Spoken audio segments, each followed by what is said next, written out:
Yesterday, King Abdullah II refrained from opposing Trump's plan to take over Gaza.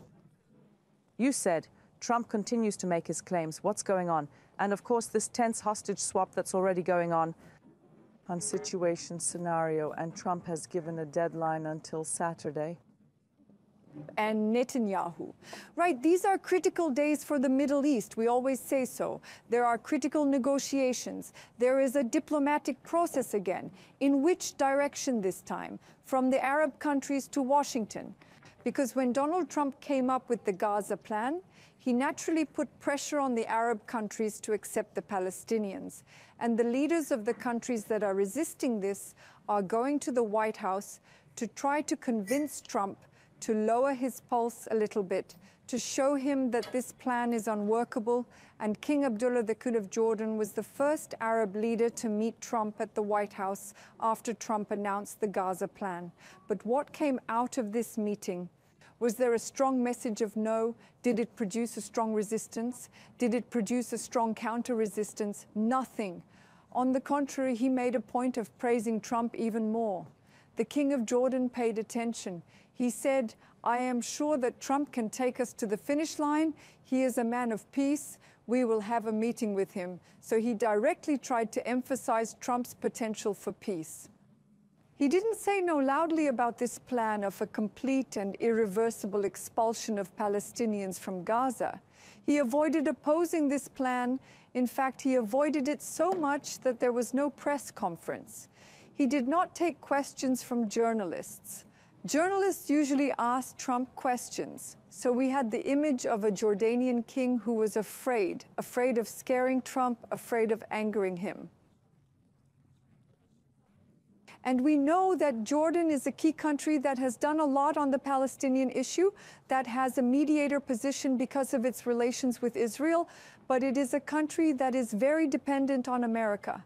It is a country that is very dependent on American aid and military support.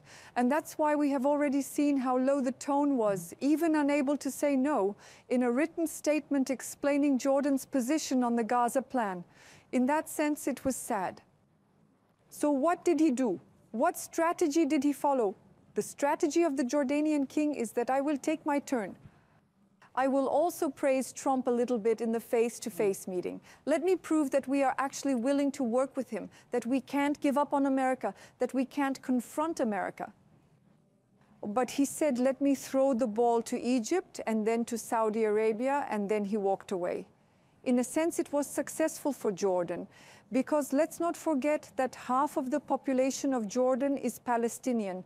Palestine is another issue for us, but it is a threat to the Jordanian identity. It has another dimension in terms of the internal stability and politics of this country. So the Jordanian king was in a bit of a bind. That's why he couldn't maneuver so much. He just let it go. So what will happen next?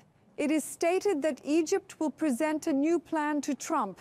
We do not know whether it will be presented by you during this White House visit. There are reports that such a visit has been cancelled, or rather suspended. Or Prince Salman invited Trump to Riyadh. We do not know whether the details will be presented when Trump goes there. But we do know that we should wait for Egypt and Saudi Arabia's plan. Let them present a plan, Abdullah II said. Let's see if this will push Trump to back down or change his rhetoric. At this point, there is, of course, the future of the ceasefire. We say the ceasefire is in danger. What will happen on Saturday? Yes, Saturday is a critical day. Hamas has said that there will be no more hostage swaps until further notice, citing Israeli violations, but Trump has given the order. Netanyahu? Yeah. Then all the hostages would be released all at once by noon on Saturday, or the ceasefire would be completely canceled and all hell would break loose.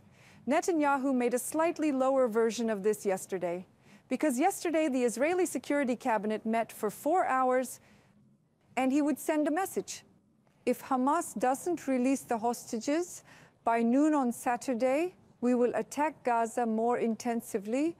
We will start the war again. Of course, Netanyahu has not been clear about the number of hostages expected to be released on Saturday.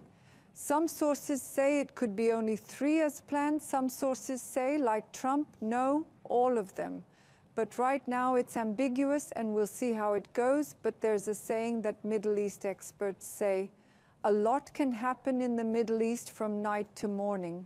So many things can be achieved, understood, or come to a breaking point in that time. So the clock is ticking.